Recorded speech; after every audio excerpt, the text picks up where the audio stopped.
Bonjour tout le monde, j'espère que vous allez bien.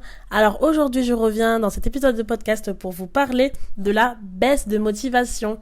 Et oui, donc aujourd'hui je sais que lorsque l'on entame des projets qui nous tiennent à cœur, nous ne sommes pas vraiment à l'abri de cette baisse de motivation, de cette sensation que l'on a, de cette volonté de vouloir repousser les tâches, procrastiner, repousser les tâches à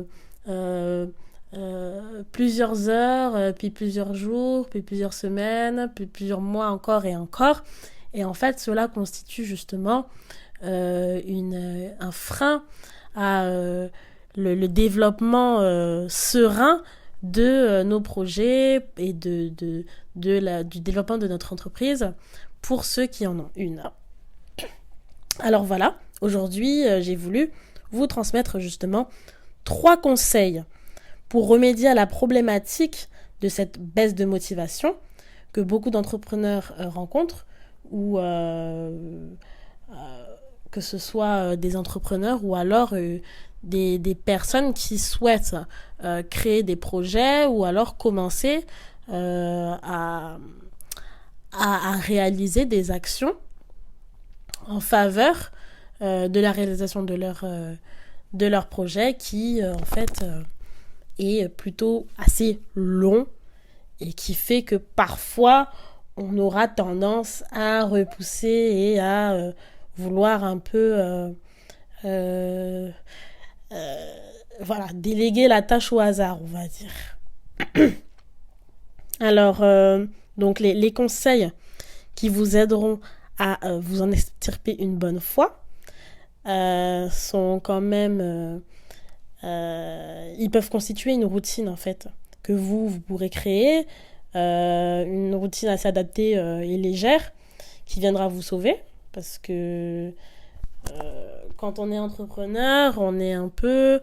comment dirais-je, on cherche l'organisation, on cherche vraiment l'organisation qui pourra faire en sorte que toutes nos tâches soient réalisées de manière efficiente et que tout puisse être réalisé dans les meilleures des conditions en fait. Donc la motivation, elle est utile pour poursuivre justement notre quête vers nos objectifs. Mais quand elle nous fait défaut, nos actions peuvent être ralenties et effectuées avec malheureusement moins d'entrain que d'habitude.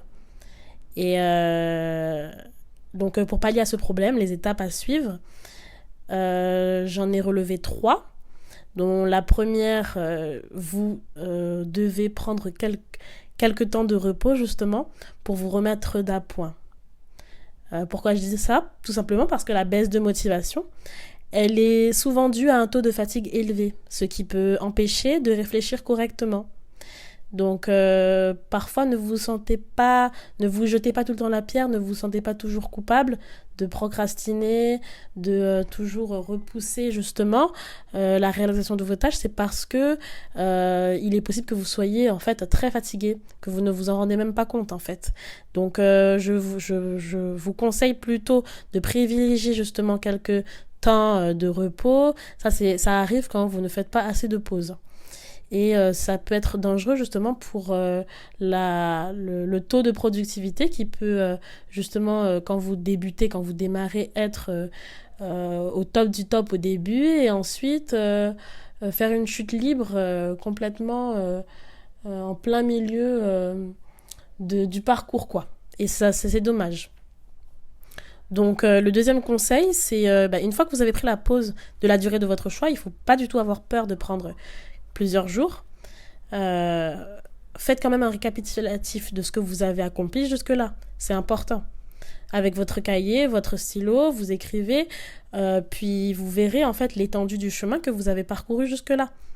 Donc les encouragements et la motivation seront au rendez-vous quand vous aurez finalement vu qu'au début, vous avez travaillé en continu et que ça a fonctionné. Il faut juste revoir la manière dont vous allez vous organiser pour ne pas arrêter de sprinter en fait, mais simplement continuer petit à petit, de manière progressive, sans vous précipiter, à travailler quand même dans la tranquillité, de manière à ce que vous ne vous arrêtez pas en cours de route parce que vous avez fait, vous y êtes allé un peu trop vite, quoi. Donc le troisième conseil que je vais vous donner, c'est de limiter la durée de la réalisation de vos travaux, c'est très important. Vous me connaissez, Madame Productivité, ça ne sert à rien de travailler pendant 8 heures, pendant de longues heures d'affilée, d'une seule traite. Je vous dis ça, mais c'est réel, il ne faut pas le faire, il faut éviter.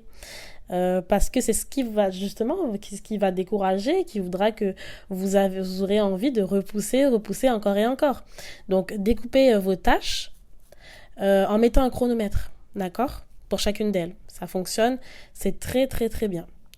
Ça permettra de savoir le moment exact où vous commencez et celui où vous stoppez l'activité.